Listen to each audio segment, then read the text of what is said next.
Time to start talking about the movie for the month of March. Anita and I are doing the movie Aardvark. Now, there is two different aardvarks. One made in 2010 and one made in 2017. It's the 2017 movie that we're talking about here. Now, it was my turn to pick, so I picked this movie specifically for Jenny Slate right there. She's in something called The Kroll Show. That's where I saw her the first time. Seen her a bunch of things since. And she's a comedic actress. She's hilarious in The Kroll Show. One of the funniest actresses I've seen in forever. I totally adore her in comedy. She plays character kind of bits, but I've seen her in a serious role before. I forget the name of the role, but or the name of the movie, but just I'd heard about this movie. I think I saw that it was set up as 4.5 on IMDb, which means it's a pretty bad movie. But I like this movie a ton. Only because it didn't go down the path. I guess it did go down some paths that most movies do. It didn't do it the sort of way you wanted it to happen. You were jolted a few times. There was no sort of winners and losers kind of thing that happened. You just sort of got to meet people, and it's nice. It was very slow, and I really liked that pace because you had time to try and figure out what's going on, because it's sort of about a psychiatrist, or it's not really like a psychiatrist, a therapist, and she has a patient, and she's there. She works at her house, and she's working with patients out of the house, and then there's this one person named Josh, I think his name was. Let's see here. Yeah, Zachary Quinto plays Josh Norman, and that's what he is in the movie. That's what he looks like. This is what he also plays Spock in Star Trek. So he plays somebody who obviously has some kind of mental issue, schizophrenia. You're trying to figure that out as you're watching the movie. I think Jenny Slate, being the psychiatrist or the therapist, is also trying to figure things out. So her name is Emily, and John Hamm plays Zachary's brother. At the beginning of the movie, Zachary Quinto talks about his brother, but you don't know if it's real or not. You don't, because of part of his psychosis or whatever he's going through. He sort of meets a bag lady and starts talking to her and assumes that's his brother because his brother's an actor and supposedly fantastic and could get into any character. And so you start to realize that he's sort of making this up when he's meeting the brother, or thinking he's running into it. So you don't know if he's telling the truth or not. So you're really sort of questioning that fact. So you start to learn throughout the show that as Jenny Slate's character is in therapy with him, she's trying to get to know about his brother. Supposedly he's coming back into town, and one day he shows up on her doorstep saying, I sort of did a reverse lookup on a phone number because I pay his phone bills, and I'm his brother. And now she knows that I think she's always known the brother was real, but we were trying to figure that out. He supposedly is a character in like an NCIS kind of program, so he's done well for himself, but he's not like a Brad Pitt level superstar, although the Zachary Quinto character really believes he's the best actor of his generation, kind of thing. There's a couple of flashbacks that happen. And it's funny, the flashbacks happen to sort of teach you maybe why Zachary Quinto is in this sort of state of difficulty, whether he's gone through some issues in his life where he was bullied by his brother. You start to put those kind of things together. And ultimately, there's a story that goes on at a zoo, and that's where the name Aardvark comes in. He's at a zoo with his brother, and his brother scares him, and he goes running off, which caused issue for his older brother, John Hamm is playing. And he has to go find him because he's lost or run away, and I guess he was in the area of the zoo, and he's watching the aardvark. And there's moments in the movie where the aardvark sort of tentatively comes out of its little den and is sniffing around and looking around, and it's almost Zachary Quinto's character. When the aardvark is coming out, he's sort of coming out. And when the aardvark's withdrawing back to his den because he's nervous and scared, the Zachary Quinto, Josh, character is sort of retreating back. And you sort of get, I guess that's the foreshadowing of what's happening in the movie with this aardvark being watched, because Josh, when he was a little boy, and his older brother, not played by John Hamm, some other kid stood in for him. They were both in there, I guess, watching the aardvark, but that had to do with the turmoil that he went through specifically that day, and it sounds like other days too. They don't really go in and say it, but you try and piece those things together. And you have an older brother, younger brother, and the older brother usually beats up on the younger brother, and it happened differently in my family, of course. My younger brother and my older sister beat up on me all the time, and I was left to fend for myself, and that's why I have the emotional problems that I have. Gotcha.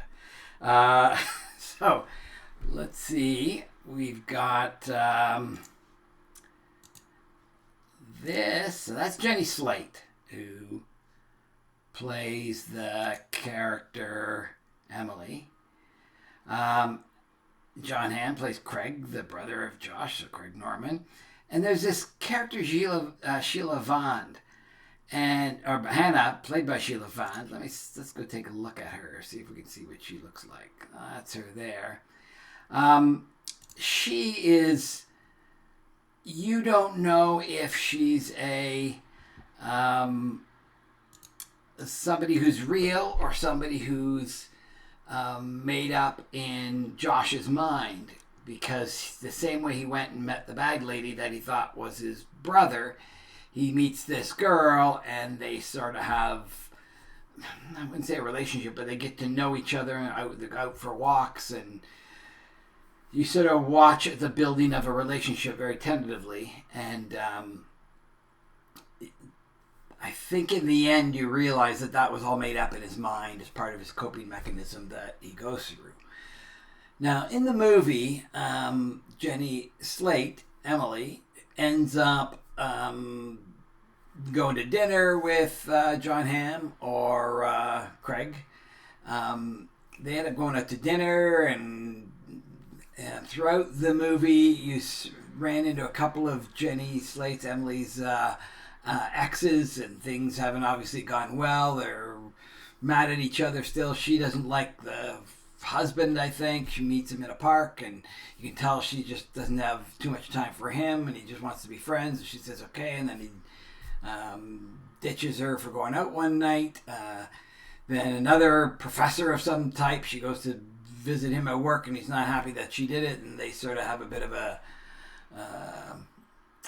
rough time in terms of a discussion. So she's feeling pretty lonely, and you sort of see that happening to her.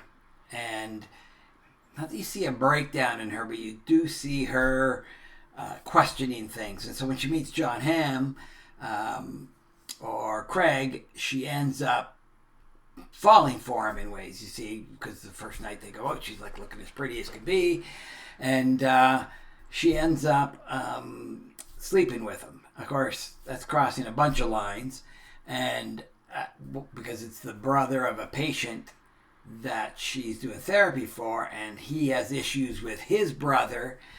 So at one point, they get together for a therapy session, and he says, she says, "I met your brother." She finally admits it after meeting him a ways back, but finally admits it. And then he goes, "Did you sleep with him?" She's going, "That's none of your business," which is code for, yes, I slept with him, because if she didn't, you wouldn't say none of your business. You'd say, "No, of course I didn't," and you would leave it at that. So he's upset at her in a way, but at the same time, he's not. You see her liking him, and then them having some issues, and she gets to a point where she really wants him to meet up with Josh to sort of settle some of the things that he has in the back of his mind and give him some kind of closure on the issues, that kind of thing.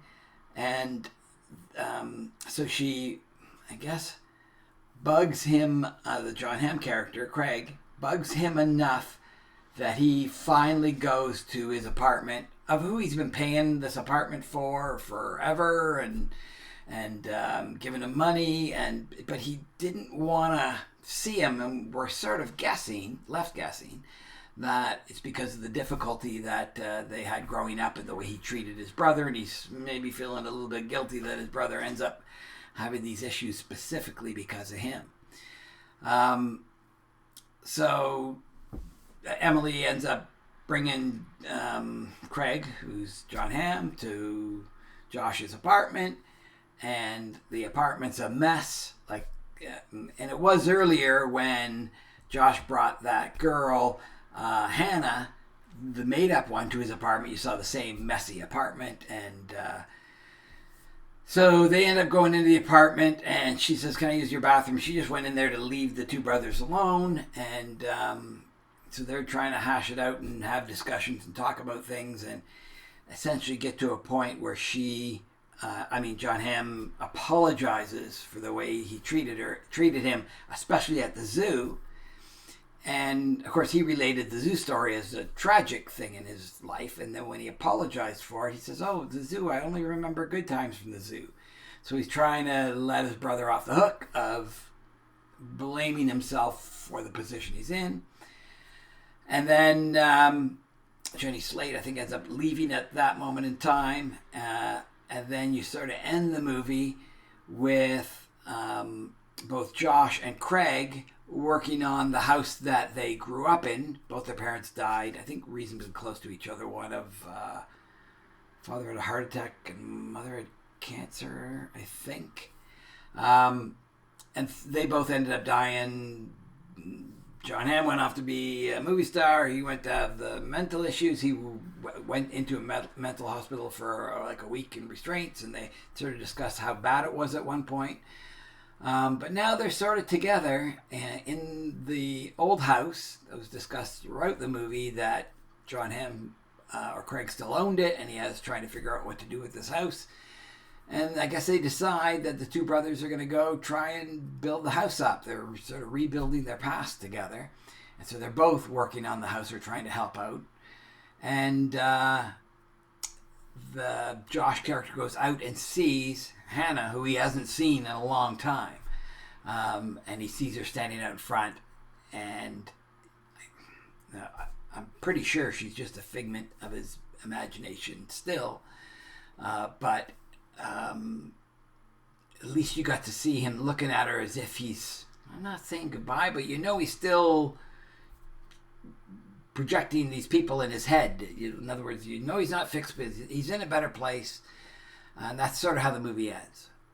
But I really liked the movie for its depth, I guess. The other movie that Jenny Slate was in, let's go find that one here. What movie was she in?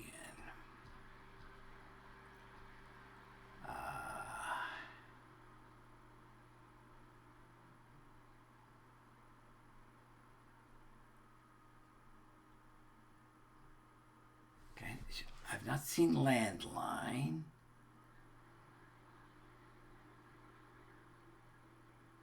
Oh, is this early? So there's a Crawl show she was in. She was so good in the Crawl show. Oh, like Obvious Child. There it is.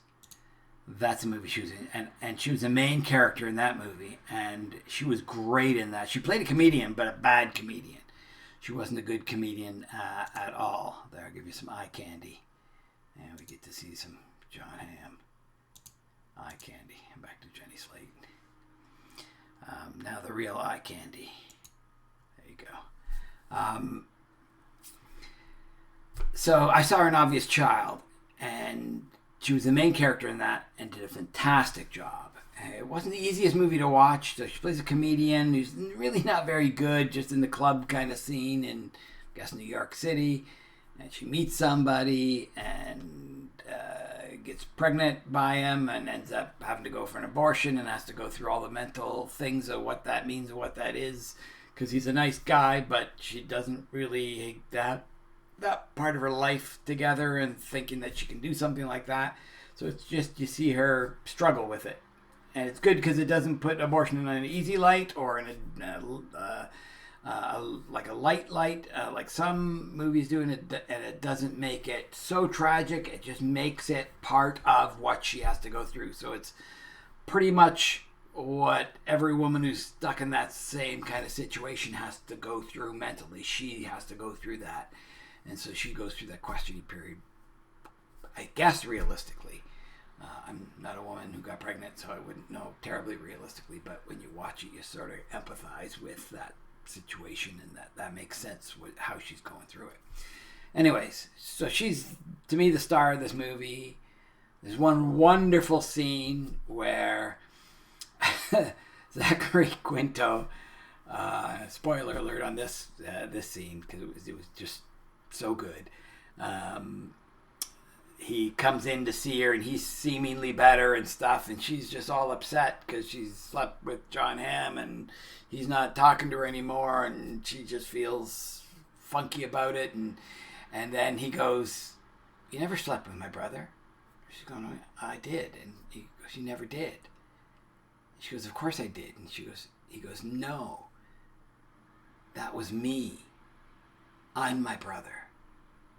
And then you're going, oh, wait a second. There's all this stuff that we were watching. Did we put it together? Because he obviously was putting other people into that position. Did we just do that through him?